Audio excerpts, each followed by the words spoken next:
सो आज के Monday night रो पे फाइनली रिया रिप्ली ने अपना रिटर्न कर लिया है और साथ ही साथ आज हमको Seth Rollins and CM Punk face to face देखने को मिले। क्या हुआ आज की पूरी रो में, उसी चीजों को हम डिस्कस करेंगे आज की वीडियो। बट वीडियो में आगे बढ़ने से पहले अगर आप इस चैनल पे नए हो तो अभी इस चैनल को सब्सक्राइब कीजिए। So without wasting any time let's begin this video.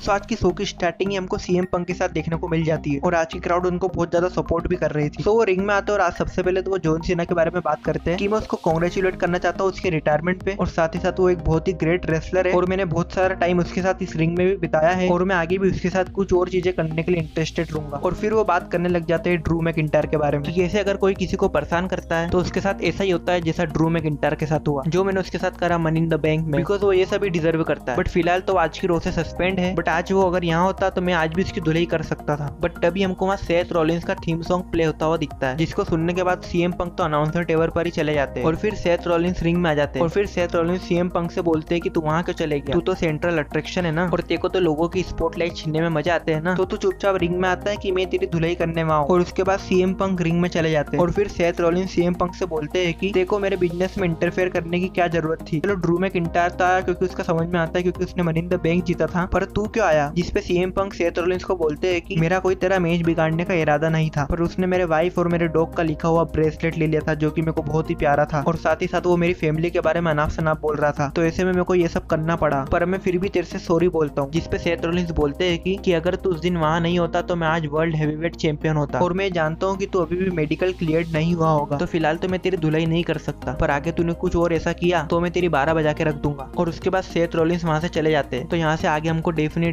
इन दोनों के बीच कुछ इंटरेस्टिंग होता हुआ दिख सकता है। नेक्स्ट हमें शो पे जे उसो वर्सेस चैड गेबल के बीच में एक सिंगल मैच देखने को मिलता है। तो अगर मैं बात करूँ इस मैच की तो ये ठीक ठाक सा मैच था जिसमें हमको ये दोनों ही सुपरस्टार एक अच्छी परफॉर्मेंस देते हुए नजर आ रहे थे, बट ये मैच हमको ज्यादा लंबा देखने को नहीं मिला बिकॉज आज भी हमको वाइट सिक्स की तरफ से इंटरफेरेंस देखने को मिली, जिससे चैड गेबल डिस्ट्रैक्ट हो जाते और जिसका पूरा फायदा उठाते हमारे जे उसो और इस मैच को इजीली जीत जाते, बट बाद में वो भी रिंग से कल्टी मार लेते और चैड गेबल रिंग में अकेले बसते और तभी वहाँ निक्की क्रॉस आ जाती जिसको देख के चैड गेबल भी रिंग से कल्टी मार लेते और एक बार फिर निक्की क्रॉस अपने साथ एक बॉक्स लाती जिसको वापस से अनाउंसर टेबल पे रख देती है। और जब बाद में उसको प्ले किया गया था तो हमको इस बार उसमें सिर्फ बो डेलस देखने को मिलते हैं जो कि वापस कुछ अजीबोगरीब बातें कर रहे थे, बट बाद में हमको बो डेलस एडम पियर्स के ऑफिस में भी दिखे थे जो कि उनके पास किसी चीज के लिए बात करने के लिए आए थे, बट शायद से हमको नेक्स्ट वीक की रो में क्लियर हो जाएगा कि बो डेलस ने एडम पियर्स से क्या बातचीत की। बट नेक्स्ट हमें ब्रॉन्सन रीड वर्सेस पीट डन के बीच एक सिंगल मैच देखने को मिलता है। सो अगर मैं बात करूँ इस मैच की तो ये भी एक बहुत ही बढ़िया मैच था जिसमें हमको दोनों ही सुपरस्टार की तरफ से एक अच्छी परफॉर्मेंस देखने को मिल रही थी और साथ ही साथ हमको दोनों ही सुपरस्टार हाई फ्लाइंग मूव भी लगा रहे थे। बट अगर मैं बात करूँ इस मैच के एंड की तो हमें सेमस की इंटरफेरेंस देखने को मिल जाती है जो कि ब्रॉन्सन रीड पर अटैक कर देते और जिसके कारण ये मैच डिस्क्वालिफिकेशन की वजह से एंड हो जाता है। बट बाद में हमको पीट डन एंड सेमस के बीच में कुछ मनमुटाव भी होता हुआ दिख रहा था। बट नेक्स्ट हमें शो पे सेमी ज़ेन देखने को मिलते हैं जो कि रिंग में आते और बता रहे होते कि कैसे उन्होंने मनी इन द बैंक में ब्रॉन ब्रेकर को हरा दिया है, बिकॉज जिसको हम बिग थ्रेट समझ रहे थे मेरी इंटर कॉन्टिनेंटल चैंपियनशिप के लिए, और वो भी कुछ भी नहीं कर पाया और मैं स्टिल हूँ आपका इंटर कॉन्टिनेंटल चैंपियन। बट तभी वहाँ ब्रॉन ब्रेकर का थीम सॉन्ग प्ले होता है और वो रिंग में आ जाते हैं। फिर सेमी ज़ेन बोलते हैं कि ब्रॉन तुम यहाँ क्यों आए हो, क्या तुमको रीमैच चाहिए।